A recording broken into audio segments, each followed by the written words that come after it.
Membantu pelajar melintas dan pastikan pelajar selamat sampai.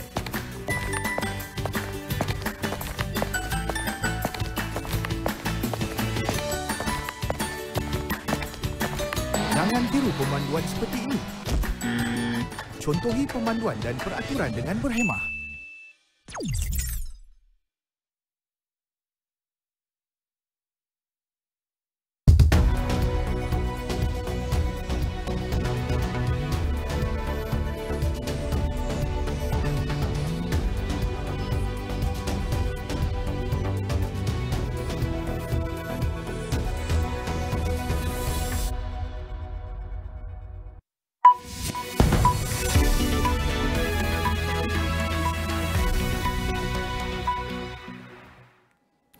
Good evening, you are tuning in to AWANI Tonight with me, Cynthia Ng. The Yang di-Pertuan Agong Sultan Ibrahim Sultan Iskandar began his first day as national ruler by granting an audience to Prime Minister Datuk Seri Anwar Ibrahim. According to Anwar, the country's latest developments and people's issues are among those discussed during his audience with Sultan Ibrahim. The meeting at Istana Negara comes after Sultan Ibrahim took the oath as the 17th Yang di-Pertuan Agong yesterday. The Prime Minister took to the social media platform X to extend his gratitude to the King for granting him an audience. Be patient and wait for an official statement from the Pardons Board. Minister in the Prime Minister's Department for Federal Territories, Dr. Zaliha Mustafa, said this when asked about the outcome of the Royal Pardon Appeal for convicted former Prime Minister Datuk Seri Najib Tun Razak. Itu nanti kita tunggukan kenyataan ya, daripada... Bila akan keluar kenyataan sebab ada beberapa hari dan... Tunggu je, insyaAllah. At least by this week. Thank you. Terima kasih. Dr. Zaliha, who sits on the Pardons Board, hinted that the statement could be released by this week. She told reporters this after the launch of the Federal Territory Day at Putrajaya. Najib applied for a royal pardon after being convicted of corruption and sentenced to 12 years in prison.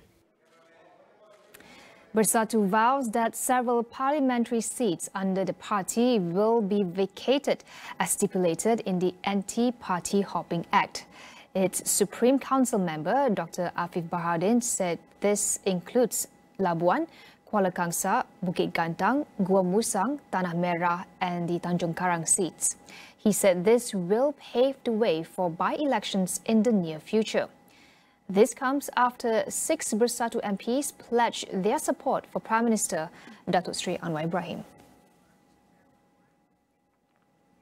The pilot project for the Subsidized Diesel Control System, or SKDS 2.0, kicks off today, involving 6 logistic companies. Domestic Trade and Cost of Living Minister Dato' Armizan Ali says the project, which will run until March 31st, will be used to implement the retargeted diesel subsidy program, which is expected by the second quarter of this year. He said findings of the pilot project will then be presented to the Cabinet. Sebenarnya kita tidak menunggu sehingga 31 Mac. Sebaik saja program ini bermula, sekiranya ada perkara perlu ditambah baik, kita akan ambil tindakan serta-merta untuk memperbaiki. Yang penting apa yang saya sebut bahawa di peringkat KPDN by 1 April kita sasarkan kita bersedia di peringkat sektor yang di bawah tanggungjawab KPDN, sektor pengangkutan darat tersebut. The 6 logistics companies involved in the project could get subsidized diesel for their vehicles at 3,792 fuel stations across Peninsular Malaysia. Armizan added that plans to start SKDS 2.0 in Sabah and Sarawak would be discussed with the state governments. Water supply has been fully restored to all 120,000 consumers affected by work to repair the Sungai Perai pipeline. The Penang Water Supply Corporation says all taps are flowing again as of 3 p.m. today. The latest water cut was to allow for the installation of diversion pipelines to replace the leaking underwater pipeline at Sungai Perai. The leak was first detected last week, leading to sudden water supply disruptions on the southwest district of Penang. The Water Authority had implemented Plan A to reclamp the pipeline, which was completed on January 26, but it was still leaking. It then announced Plan B, which was to connect 2 new pipelines to divert water from the underwater pipeline. This was intended as a short-term measure, pending plans to completely replace the underwater pipeline with one above the river.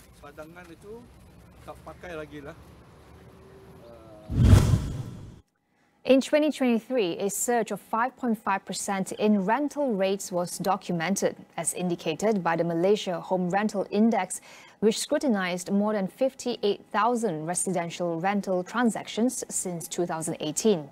Kashif Ansari from Juwai IQI discusses the implications of this increase for prospective home renters and the current landscape of the real estate market.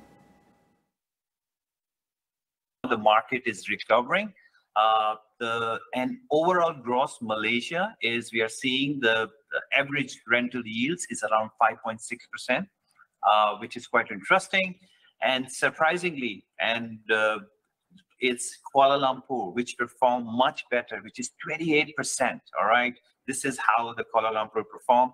Compared then to Selangor, which is around 10%.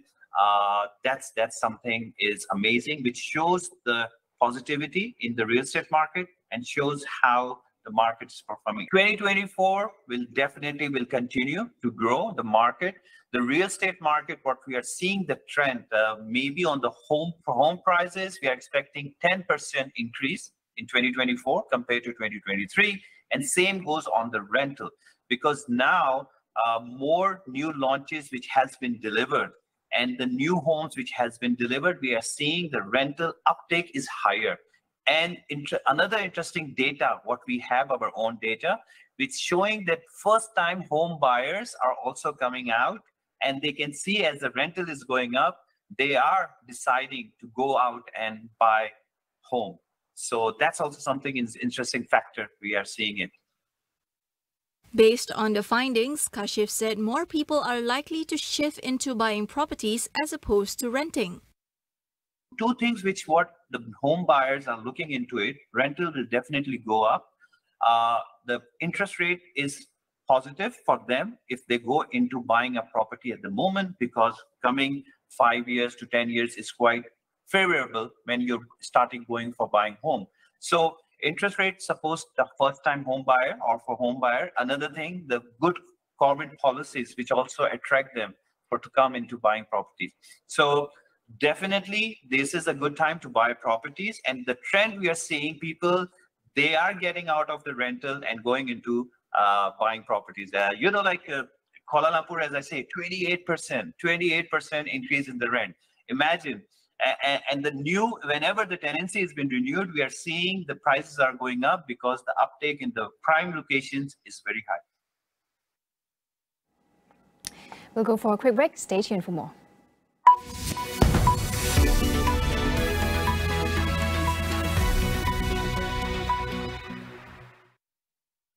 Dua beradik bawah umur dipercayai dieksploitasi ibu mereka telah pun diselamatkan oleh pihak JKM, iaitu Jabatan Kebajikan Masyarakat. Yang di-Pertuan Agong bertitah bahawa Istana Negara tidak akan terlibat dalam sembarang percaturan politik. KPM belum putuskan bila pelajar perlu pakai semula seragam sekolah. Pemakaian sedia ada diteruskan sehingga ia diputuskan kelak. 2 anggota polis ditahan kerja sehinggalah siasatan kes samun dan rogol.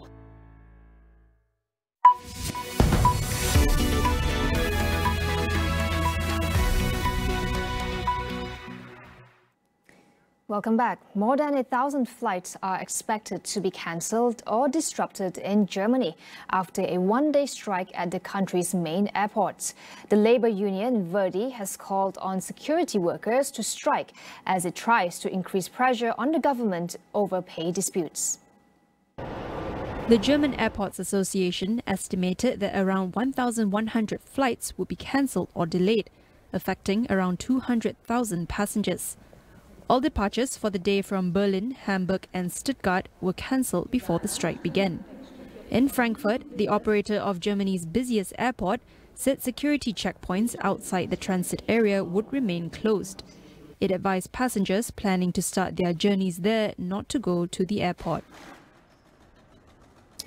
Taiwan's parliament has elected former presidential candidate Han Kuo-yi of the main opposition party as its new speaker. The Kuomintang candidate, who is seen as pro-Beijing, won 54 votes, while Yeo Shi-kun of the Democratic Progressive Party (DPP) got 51 votes. The small but crucial Taiwan People's Party abstained from voting after the party's own candidate lost in the first round of voting. The 66-year-old Han served as mayor of Kaohsiung for a year and a half before he was removed from office in a recall election. Despite the DPP's Lai Ching-te winning the recent presidential election, the party was unable to maintain control of parliament.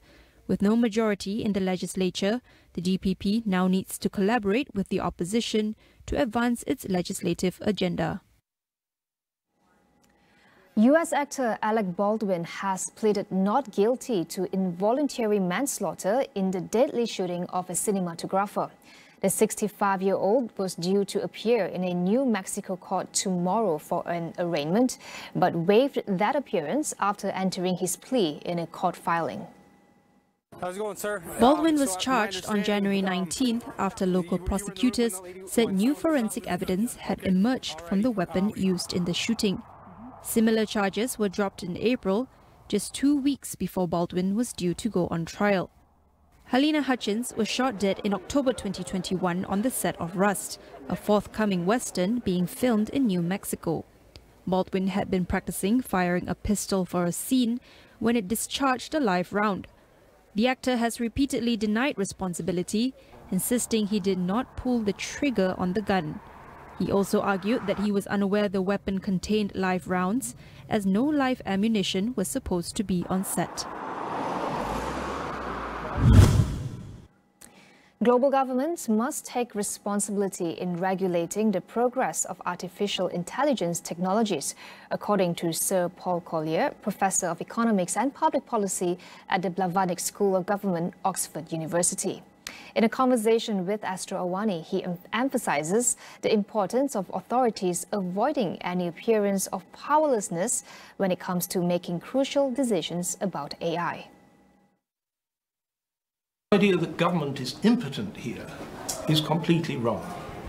Government has to be in charge of this process. It has to control the pace at which we adopt AI and the form in which we adopt AI. There are regular scare stories in the newspapers about how AI will destroy jobs. It will change jobs. At its best, if we harness it properly, it will destroy the tedious part of jobs. At its worst, it will put millions of people out on the street unemployed. It's our choice, it's our technology. We control it. In the same interview, Professor Collier also underscores the significance of implementing a model of capitalism that does not degrade its citizens but uplifts them. There is a better form of capitalism, and we see it in practice. It's an inclusive form which celebrates, where the essence is devolving agency to people within the firm. Just as in a society, you devolve agency to communities, to local places, rather than do everything centrally. Right. Centralized countries fail.